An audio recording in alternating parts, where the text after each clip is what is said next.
It's Friday, June 20th. The conditions for an Idle No More 2.0 uprising are being written into the law as we speak. Last-minute amendment. The House will vote on Bill C-5 today after changes were made to remove the Indian Act from legislation that Ottawa can override. We're going to take a closer look with AFN National Chief Cindy Woodhouse-Nevenak. DHL Express Canada has now stopped shipping parcels this morning now that it is no longer allowed to use replacement workers in this strike and lockout. She's like my best friend. Riding high, a young woman and her horse were the main attraction at her high school graduation in St. John. Stay with us, Canada. Your morning starts right now.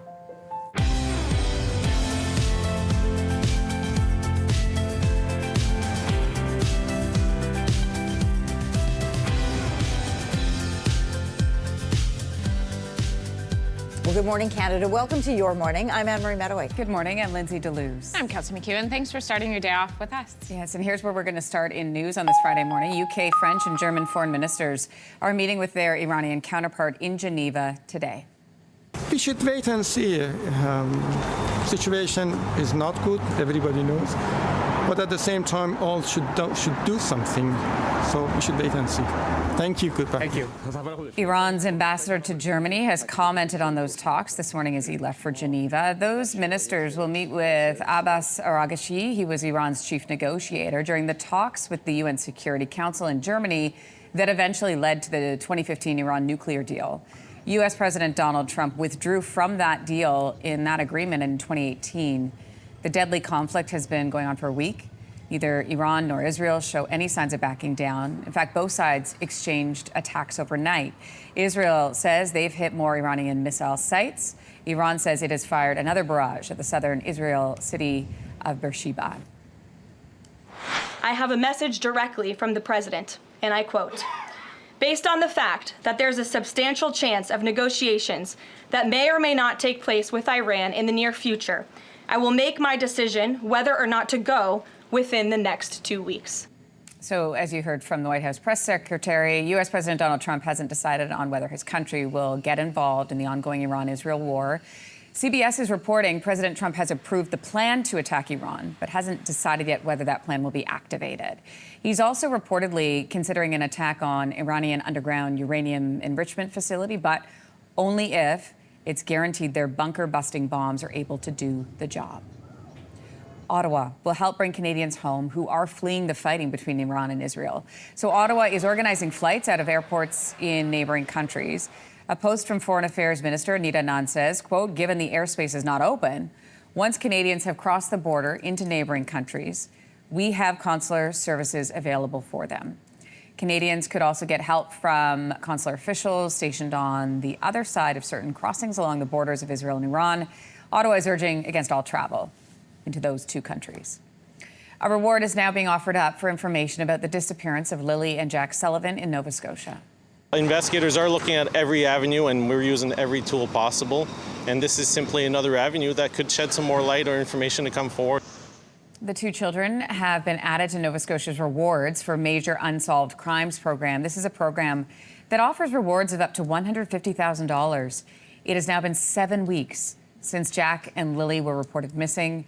Police say since then, they've received more than 500 tips. They've interviewed 56 people.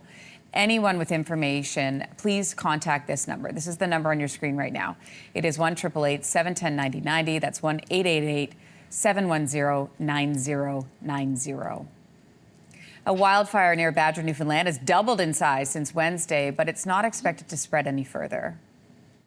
Things have improved from yesterday, but the fact is it's still an active fire. It's still critical, and we're progressing under those facts. Rain has helped crews fighting that fire in central Newfoundland a little bit, but they're also managing to keep it about 600 meters away from town. Unbelievable pictures we're showing you right now. Hundreds of people have been forced out of their homes. We're hearing no homes, cabins, or other infrastructure has been affected or damaged by the fire. An evacuation order, though, does remain in effect. DHL Express Canada has suspended operations right across the country as a labor dispute with workers continues. Deliveries have stopped with a strike and lockout in place and a ban on using replacement workers now in full effect. Earlier this month, DHL said it was rolling out a contingency plan to keep packages moving as talks for new contracts stalled. The union for 2,121 truck drivers and other workers had warned using replacement workers would add an extra hurdle in negotiations. There were no long faces at this grad ceremony in St. John. It felt like it was something I needed to do. You know what I mean? Because I didn't want to go out any other way. I was like, there's no way I'm going out there with my horse. It was initially a joke. Then it became a little more serious. That's Kenzie and her horse Blondie. They've been besties ever since they said hey to one another. No? Oh, were you making a joke? Yes. Hey, like horses.